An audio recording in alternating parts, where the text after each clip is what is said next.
പ്രിയ ദൈവമക്കളെ, നമ്മുടെ ജീവിതത്തെ ദിനംതോറും വിശുദ്ധീകരിക്കുന്ന കർത്താവിൻ്റെ വചനത്തിൻ്റെ മുൻപിൽ പ്രാർത്ഥനാപൂർവ്വം നമുക്കായിരിക്കാം. തിരുവചന സത്യങ്ങൾ നമ്മുടെ ആത്മാവിൽ പ്രകാശിതമാകുവാൻ പ്രാർത്ഥിച്ചുകൊണ്ട് ദൈവസന്നിധിയിൽ നമ്മളായിരിക്കുകയാണ്. വിശുദ്ധ നോമ്പിൻ്റെ ഈ പ്രധാന ദിനങ്ങളിൽ പരിശുദ്ധാത്മാവ് തൻ്റെ വചനത്തിൽ നിന്ന് നമുക്ക് നൽകുന്ന സന്ദേശം, ഇത് ശുദ്ധീകരണത്തിൻ്റെ നാളുകൾ. ഈ നാളുകൾ ശുദ്ധീകരണത്തിൻ്റെ നാളുകളാണ്. കാലത്തിൻ്റെ അടയാളങ്ങളിലൂടെ, ആനുകാലിക സംഭവങ്ങളിലൂടെ ദൈവവചനത്തിൻ്റെ സത്യങ്ങൾ നമ്മളെ പഠിപ്പിക്കുന്നത് ഇത് ശുദ്ധീകരിക്കപ്പെടേണ്ട ദിനങ്ങളാണ്. ദൈവജനം തങ്ങളെ തന്നെ ശുദ്ധീകരിക്കേണ്ട സമയം, നമ്മുടെ കുടുംബങ്ങൾ വിശുദ്ധീകരിക്കപ്പെടേണ്ട സമയം, നമ്മുടെ കുഞ്ഞുങ്ങൾ, തലമുറ, നമ്മുടെ ബന്ധങ്ങൾ, നമ്മുടെ ജീവിതത്തിൻ്റെ സകല സാഹചര്യങ്ങളും വിശുദ്ധീകരിക്കപ്പെടേണ്ട സമയമാണിത്. വിശുദ്ധ പൗലോസ്ലീഹ സഭയെ പഠിപ്പിക്കുകയാണ്. തെസ്സലോനിയ സഭയ്ക്ക് എഴുതിയ ഒന്നാമത്തെ ലേഖനം 4-ാം അധ്യായം 3-ാമത്തെ വചനം. നിങ്ങളുടെ വിശുദ്ധീകരണമാണ് ദൈവം അഭിലഷിക്കുന്നത്. അസന്മാർഗ്ഗതയിൽ നിന്ന് നിങ്ങൾ ഒഴിഞ്ഞു. ഈ തിരുവചനത്തിലൂടെ ദൈവത്തിൻ്റെ ആത്മാവ് എന്താണ് നമ്മോട് സംസാരിക്കുന്നത്? നിങ്ങളുടെ വിശുദ്ധീകരണമാണ് ദൈവം ആഗ്രഹിക്കുന്നത്. കർത്താവിൻ്റെ ആഗ്രഹം എന്താ സഹോദരങ്ങളെ? നമ്മുടെ ശുദ്ധീകരണമാണ്. നമ്മുടെ കുടുംബങ്ങളുടെ വിശുദ്ധീകരണം, നമ്മുടെ തലമുറകളുടെ വിശുദ്ധീകരണം. ഇന്ന് അനേകം ജീവിതങ്ങളിലേക്ക് ദൈവകൃപ കടന്നു വരാത്തതിൻ്റെ അടിസ്ഥാന കാരണം അവർ തങ്ങളുടെ ജീവിതങ്ങളെ ശുദ്ധീകരിക്കുന്നില്ല. തങ്ങളുടെ കുടുംബങ്ങളെ അവർ കർത്താവിനായി, അവിടുത്തെ വചനത്തിനായി ശുദ്ധീകരിക്കുന്നില്ല. നമ്മുടെ വിശുദ്ധീകരണമാണ് ദൈവത്തിൻ്റെ ആഗ്രഹം. പൗലോസ്ലീഹ സഭയെ പഠിപ്പിക്കുന്നുണ്ട്. കൊരിന്ത്യർക്കാർക്ക് 2-ാമത്തെ ലേഖനം 7-ാം അധ്യായം 1-ാമത്തെ വചനമാണ്. പ്രിയപ്പെട്ടവരെ, ഈ വാഗ്ദാനങ്ങൾ നമുക്കുള്ളതിനാൽ ആത്മാവിൻ്റെയും ശരീരത്തിൻ്റെയും എല്ലാ അശുദ്ധികളിൽ നിന്നും നമ്മെ തന്നെ ശുദ്ധീകരിച്ച് ദൈവഭയത്തോടെ വിശുദ്ധി പരിപൂർണമാക്കാം. ആ വചനം നിങ്ങൾ എല്ലാവരും ഒന്ന് ശ്രദ്ധിച്ചേ. ഈ വാഗ്ദാനം നമുക്കുള്ളതിനാൽ, ഏതു വാഗ്ദാനം? നിത്യജീവൻ എന്നുള്ള വാഗ്ദത്തം നമ്മളുള്ളവരാണ്. നമ്മൾ നിത്യതയ്ക്കായി വിളിക്കപ്പെട്ടവരാണ്. നമ്മുടെ ജീവിതത്തിലെ ഏറ്റവും വലിയ ആനന്ദവും അനുഗ്രഹവും എന്ന് പറയുന്നത് നമ്മുടെ നിത്യത കർത്താവിനോട് കൂടെ ആയിരിക്കുന്നതാണ് സഹോദരങ്ങളെ. ഇതിനായി തെരഞ്ഞെടുക്കപ്പെട്ടവരാണ് നമ്മൾ ഓരോരുത്തരും. ഈ നിത്യജീവൻ നമുക്കുള്ളതിനാൽ ഈ ലോകത്തിൽ നമ്മൾ ജീവിക്കുമ്പോൾ എന്ത് ചെയ്യണം? നമ്മുടെ ആത്മാവിനെ മലിനപ്പെടുത്തുന്ന, നമ്മുടെ ആത്മാവിനെ കളങ്കപ്പെടുത്തുന്ന, നമ്മുടെ ആത്മാവിനെ അശുദ്ധിയിലാഴ്ത്തുന്ന, നമ്മുടെ ശരീരത്തെ മലിനപ്പെടുത്തുന്ന എല്ലാവിധ അശുദ്ധികളിൽ നിന്നും, നിങ്ങളെ വചനം ഏറ്റു പറഞ്ഞ് എല്ലാ അശുദ്ധികളിൽ നിന്നും, ഒരൽപ്പൂടി സ്വരത്തിൽ പറഞ്ഞ് എല്ലാ അശുദ്ധികളിൽ നിന്നും നാം നമ്മെ തന്നെ ശുദ്ധീകരിക്കണം. പ്രത്യേകമായി വിശുദ്ധ നോമ്പിൻ്റെ ഈ ദിനങ്ങൾ നമ്മോട് പറയുന്ന സത്യം ഇതാണ്. നിങ്ങൾ നിങ്ങളെ തന്നെ ശുദ്ധീകരിക്കുക. യെസ്, ശുദ്ധീകരണത്തിൻ്റെ നാളുകളാണിത്. ദൈവഭയത്തോടെ വിശുദ്ധി പരിപൂർണമാക്കണം. അപ്പൊ നമ്മളെ തന്നെ ശുദ്ധീകരിക്കണം, നമ്മുടെ കുടുംബങ്ങളെ ശുദ്ധീകരിക്കണം. എൻ്റെ സഹോദരങ്ങളെ, നമുക്ക് സുപരിചിതമായൊരു വചനമാണ് യോശുവ പ്രവചനം 3-ാം അധ്യായം 5-ാമത്തെ വചനം. നിങ്ങൾ നിങ്ങളെ തന്നെ ശുദ്ധീകരിക്കുവിൻ, നാളെ നിങ്ങളുടെ ഇടയിൽ കർത്താവ് അത്ഭുതങ്ങൾ പ്രവർത്തിക്കും. അപ്പൊ നമ്മളെ തന്നെ അത്ഭുതങ്ങൾ സംഭവിക്കുവാൻ, ഡെലിവറൻസുകൾ ഉണ്ടാകുവാൻ, പരിശുദ്ധാത്മാവിന്റെ ശക്തമായ പ്രവർത്തനങ്ങളാൽ നമ്മുടെ ജീവിതം, കുടുംബങ്ങൾ സമ്പന്നമാകുവാൻ നാം നമ്മളെ തന്നെ ശുദ്ധീകരിക്കേണ്ട സമയമാണ്. ശുദ്ധീകരിക്കണം സഹോദരങ്ങളെ. ഈ കാലഘട്ടം നമുക്കറിയാം, പിശാച് ഒരുപാട് കളകൾ വിതയ്ക്കുന്ന പാപത്തിൻ്റെ, മ്ലേച്ഛതയുടെ, അശുദ്ധിയുടെ, അവിശ്വാസത്തിൻ്റെ, ജഡീകതയുടെ, ലൗകികതയുടെ ഒരുപാട് കളകൾ വിതയ്ക്കുന്ന ഒരു സമയത്തിലാണ് നമ്മളായിരിക്കുന്നത്. വെളിപാട് പുസ്തകം 12:12 പറയുന്നു, ചുരുങ്ങിയ സമയമേ അവിശേഷിക്കുന്നുള്ളൂ എന്ന് അറിഞ്ഞ് അരിശം കൊണ്ട് പിശാച് നിങ്ങളുടെ അരികിലേക്ക് ഇറങ്ങിയിട്ടുണ്ട്. ദൈവജനത്തെ നശിപ്പിക്കുവാൻ, കുടുംബങ്ങളെ താറുമാറാക്കാൻ, കൃപയിൽ തെരഞ്ഞെടുക്കപ്പെട്ടവരെ വീഴ്ത്തിക്കളയാൻ, അനേക ആത്മാക്കളെ മലിനപ്പെടുത്തുവാൻ, പാപത്തിന് അശുദ്ധിയിൽ ബന്ധിക്കുവാൻ പിശാച് വീറോടെ പ്രവർത്തിക്കുന്ന ഒരു സമയമാണിത്. ആയതിനാൽ പരിശുദ്ധാത്മാവ് തന്റെ ജനത്തോട് പറയാ, നിങ്ങൾ ശുദ്ധീകരിക്കുക, ശുദ്ധീകരണം പ്രാപിക്കുക. നമ്മൾ ഏതൊക്കെ മേഖലകളിൽ ശുദ്ധീകരിക്കപ്പെടണം നമ്മൾ തിരിച്ചറിയണം സഹോദരങ്ങളെ. സുലുക്കാട് സുവിശേഷം 21 34 നമ്മുടെ കർത്താവ് പഠിപ്പിച്ചു, സുഖലോലുപത, മദ്യാസക്തി എന്ന് പറഞ്ഞാൽ വെറും മദ്യത്തിന്റെ അല്ല, എല്ലാവിധ ആസക്തികൾ, ജീവിതത്തിന്റെ വ്യഗ്രതകൾ എന്നിവയാൽ നിങ്ങളുടെ മനസ്സ് ദുർബലമാകുകയും ആ ദിവസം ഒരു കെടിപോൾ നിങ്ങളെ നിബന്ധിക്കുകയും ചെയ്യാതിരിക്കേണ്ടതിനെ. അന്ത്യകാലത്തിന്റെ 3 കെണികളാണ് കർത്താവ് പറഞ്ഞത്. സുഖലോലുപത, ഈ ലോകത്തിന്റെ ലൗകികതകളിൽ നിന്നും ജഡീകതകളിൽ നിന്നും നമ്മെ തന്നെ ശുദ്ധീകരിക്കണം സഹോദരങ്ങളെ. നമ്മൾ ലൗകികരല്ല, നമ്മൾ ജഡീകരല്ല, നമ്മൾ പരിശുദ്ധാത്മാവുള്ളവരാണ്. ശ്രദ്ധിച്ച്, നമ്മൾ ഹോളി സ്പിരിറ്റ് ഉള്ളവരാണ്. പൗലോസിലേക്ക് ഈ സത്യസഭയെ പഠിപ്പിക്കുന്നുണ്ട്.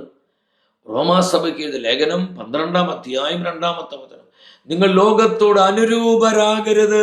ആ വചനം ശ്രദ്ധിച്ച്, നിങ്ങൾ ലോകത്തോട് അനുരൂപരാകരുത്, മറിച്ച് മനസ്സിന്റെ നവീകരണം വഴി നിങ്ങൾ രൂപാന്തരപ്പെടുവീൻ. ന്യൂ ക്രിയേഷൻ എക്സ്പീരിയൻസ്, കർത്താവുമായിട്ടൊരു എൻകൗണ്ടർ. അതിനായി നിങ്ങളുടെ മനസ്സിനെ നവീകരിക്കുക. ലോകത്തോട് അനുരൂപരാകരുത്. പ്രിയപ്പെട്ടവരെ, നമ്മൾ പരിശുദ്ധാത്മാവുള്ളവരാണ്. നമ്മൾ ദൈവവചനത്തിന്റെ ജനമാണ്. ഈ ലോകത്തിന്റെ അരൂപിയിൽ ജീവിക്കേണ്ടവരല്ല നമ്മൾ. ഈ ലോകത്തിന്റെ സുഖലോലുപതയിൽ മുങ്ങി താഴേണ്ടവരല്ല നമ്മൾ. ദൈവത്തിന്റെ വചനം മുറുകെ പിടിച്ച് വിശുദ്ധിയുടെ ആത്മാവിന് ചേർന്ന വിധം ജീവിക്കാൻ വിളിക്കപ്പെട്ടവരാണ് കർത്താവിന്റെ ജനം. വിശ്വസിച്ച് ആമേൻ പറഞ്ഞേ. ആമേൻ. ഈ വിശുദ്ധൻ നോമ്പിന്റെ ദിനങ്ങളിൽ പരിശുദ്ധാത്മാവ് നമ്മോട് പറയാ, ശുദ്ധീകരിക്കപ്പെടേണ്ട നാളുകൾ. എൻ്റെ കുടുംബങ്ങളെ ശുദ്ധീകരിക്കുക, എൻ്റെ യുവജനങ്ങളെ ശുദ്ധീകരിക്കുക, എൻ്റെ തെരഞ്ഞെടുക്കപ്പെട്ടവരെ ശുദ്ധീകരിക്കുക, എൻ്റെ സമൂഹങ്ങളെ ശുദ്ധീകരിക്കുക. എൻ്റെ സഹോദരങ്ങളെ, ഈ ശബ്ദം നമ്മൾ കേൾക്കാതെ പോകരുത്, അവഗണിക്കരുത്. വെളിപാട് പുസ്തകം 1-2 അധ്യായങ്ങളിൽ ആവർത്തിച്ച് നമ്മൾ കാണുന്ന വചനം എന്താ? ആത്മാവ് സഭകളോട് പറയുന്നത്, ചെവിയുള്ളവർ കേൾക്കട്ടെ, ചെവിയുള്ളവർ കേൾക്കട്ടെ. പരിശുദ്ധാത്മ പറയുന്നത്, ചെവിയുള്ളവർ കേൾക്കട്ടെ. എത്ര ശക്തമാണ് ഈ വചനം! ഇന്ന് ഈ വചനം നമുക്കായി മുറിച്ച് കർത്താവ് നൽകുമ്പോൾ ഇതേ വചനം നമ്മെ നോക്കി ആത്മാവ് ആവർത്തിക്കുകയാ. ചെവിയുള്ളവർ ഈ വചനങ്ങൾ കേൾക്കട്ടെ, അവരെ തന്നെ ശുദ്ധീകരിക്കട്ടെ, കുടുംബങ്ങളെ ശുദ്ധീകരിക്കട്ടെ, തലമുറകളെ ശുദ്ധീകരിക്കട്ടെ, സമൂഹത്തെ ശുദ്ധീകരിക്കട്ടെ. എൻ്റെ സഹോദരങ്ങളെ, ഇത് ശുദ്ധീകരണത്തിന്റെ നാളുകളാണ്, ശുദ്ധീകരണത്തിന്റെ നാളുകൾ. ഈ ദിനങ്ങൾ അറിയാതെ നമ്മൾ പോകരുത്.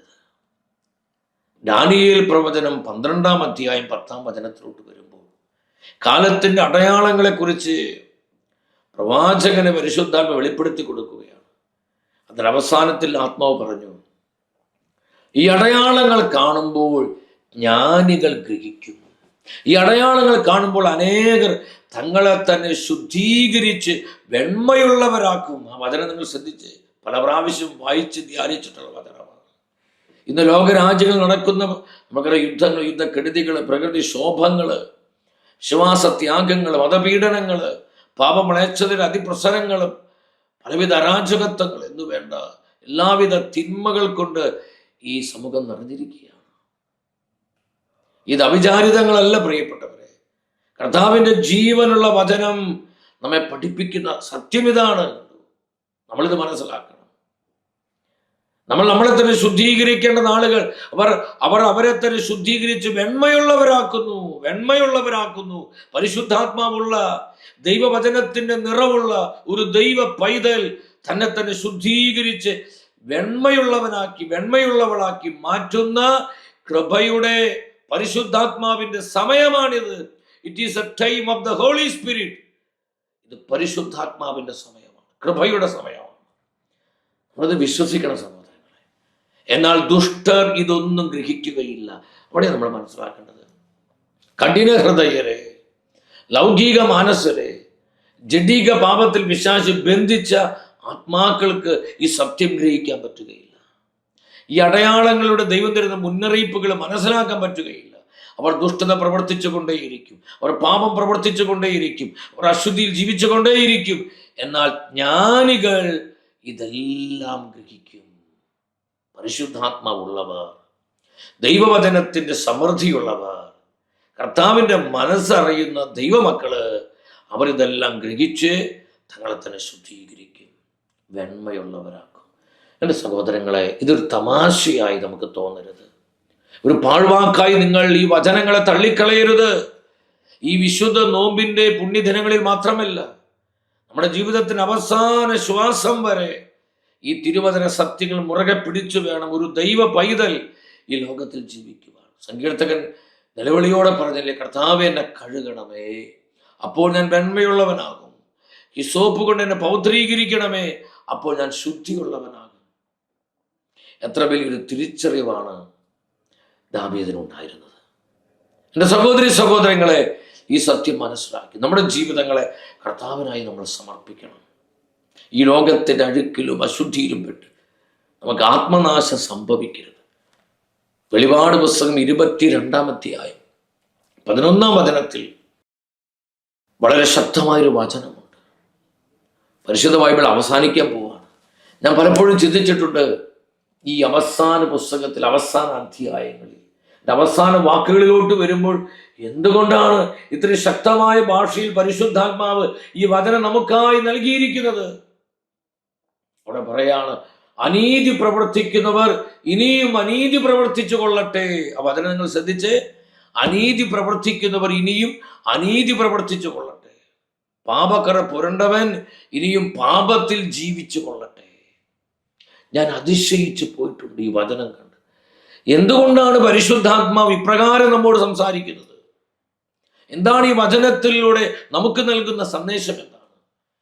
അനീതി പ്രവർത്തിക്കരുതെന്ന് പറയുന്ന കർത്താവ് പറയും, നീ അനീതി ചെയ്തോ, നീ അനീതി പ്രവർത്തിച്ചോ, നീ തിന്മയിൽ ജീവിച്ചോ, നീ വക്രതയിൽ ജീവിച്ചോ, നീ ഈ ലോകത്തിന് ദുഷിപ്പിൽ നീ മുങ്ങി താന്ന് ജീവിച്ചോ. പാപകര പുരണ്ടവൻ അനുദപിക്കേണ്ട, മനസാന്തരപ്പെടേണ്ട, ആ പാപത്തിൽ തന്നെ കണ്ടിന്യൂ ചെയ്യൂ, തുടർന്നോട്ടെ എന്ന് പറയാണ്. അതിൻ്റെ അർത്ഥം എന്താണെന്നറിയോ? അനുദപിക്കുവാനും മനസാന്തരപ്പെടുവാനും നമ്മെ തന്നെ ശുദ്ധീകരിക്കുവാനും ഒരുപാട് അവസരങ്ങൾ ഈ ലോകത്തിൽ എനിക്കും നിങ്ങൾക്കും സ്വർഗം നൽകുന്നുണ്ട് ദൈവമക്കളെ. അത് തിരിച്ചറിയാതെ നമ്മൾ ജീവിക്കരുത്. അനുദപിക്കുവാൻ, പാപം ഉപേക്ഷിക്കുവാൻ, എളിമപ്പെടുവാൻ, സ്വയം ചെറുതാകുവാൻ, മാപ്പ് ചോദിക്കാൻ, പരസ്പരം ക്ഷമിക്കാൻ, സ്നേഹത്തിൽ വളരുവാൻ ഒത്തിരിയേറെ അവസരങ്ങൾ പരിശുദ്ധാത്മാവ് നൽകുന്നുണ്ട്. ഈ അവസരങ്ങളെല്ലാം തള്ളിക്കളഞ്ഞ് നമ്മുടെ ഹൃദയകാഠിന്യത്തിലും നമ്മുടെ ഹൃദയത്തിന്റെ ദുഷിപ്പിലും മർക്കടമുഷ്ടിയിലും അനാവശ്യമായ പിടിവാശിയിലും നമ്മൾ ജീവിക്കുമ്പോൾ കർത്താവ് പറയാ, നീ ജീവിച്ചോ, ഞാൻ നിന്നെ പിന്നെ കണ്ടോളാം. എവിടെ? നിത്യതയിൽ കണ്ടോളാം. എന്നാൽ എൻ്റെ വിശുദ്ധർ ഇനിയും തങ്ങളെ തന്നെ വിശുദ്ധീകരിക്കട്ടെ, എൻ്റെ നീതിമാന്മാർ ഇനിയും നീതി പ്രവർത്തിക്കട്ടെ. കേട്ടോ, ഈ വചനം നമുക്ക് തരുന്നത് ഇതൊരു വാണിംഗ് മെസ്സേജ്, ഇതൊരു മുന്നറിയിപ്പാണ് സഹോദരങ്ങളെ. നമ്മൾ അവസാന തിരുനാളിൻ്റെ ഏറ്റവും അടുത്തിരിക്കുകയാണ്. വിശുദ്ധ വാരത്തിലേക്ക് നമ്മൾ പ്രവേശിക്കാൻ പോവുകയാണ്. കർത്താവ് പറയാ, എൻ്റെ വിശുദ്ധർ ഇനിയും തങ്ങളെ തന്നെ വിശുദ്ധീകരിക്കട്ടെ. ഞാൻ തെരഞ്ഞെടുത്തവര്, ഞാൻ വിളിച്ചവര്, എൻ്റെ കുടുംബങ്ങള്, എൻ്റെ യുവജനങ്ങള്, എൻ്റെ സമൂഹങ്ങള്, അവരെ തന്നെ ശുദ്ധീകരിക്കട്ടെ. ഈ ലോകത്തിന്റെ തിന്മകളും മ്ലേച്ഛതകളും കണ്ട് അവരുടെ ഹൃദയം ദുഷിച്ചു പോകരുത്, അവരുടെ ഹൃദയം മന്ദീഭവിച്ചു പോകരുത്. പ്രിയ ദൈവമക്കളെ, കർത്താവ് പറയും, നിങ്ങളെ തന്നെ ശുദ്ധീകരിക്കും. എൻ്റെ നീതിമാൻ ഇനിയും നീതി പ്രവർത്തിക്കട്ടെ.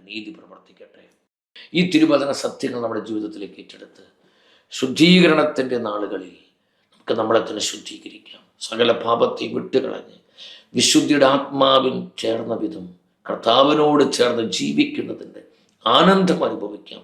നമ്മുടെ കുടുംബങ്ങളിൽ ഈ കൃപ നിറയട്ടെ, നമ്മുടെ മക്കളിൽ ഈ അഭിഷേകം നിറയട്ടെ, നമ്മുടെ തലമുറകളിലേക്ക് ഈ സൗഖ്യത്തിൻ്റെ ശക്തി വ്യാപരിക്കട്ടെ. നമ്മുടെ സഭ മുഴുവനെ നവീകരിക്കുന്ന ഈ വചനത്തിൻ്റെ തീ അവിടെയെല്ലാം കത്തിപ്പടരട്ടെ. വ്യക്തിപരമായ നിങ്ങളുടെ നിയോഗങ്ങൾ, കുടുംബത്തിന് ആവശ്യങ്ങൾ, നമ്മെ ഓരോരുത്തരെയും കർത്താവ് അനുഗ്രഹിക്കട്ടെ, നിരന്തരം പരിപാലിക്കട്ടെ എന്ന് പ്രാർത്ഥിക്കുകയാണ്. നിങ്ങളുടെ വിലപ്പെട്ട പ്രാർത്ഥനകളിൽ എന്നെ ഓർക്കണം. ഞാൻ നിങ്ങൾക്ക് വേണ്ടി പ്രാർത്ഥിക്കുന്നു.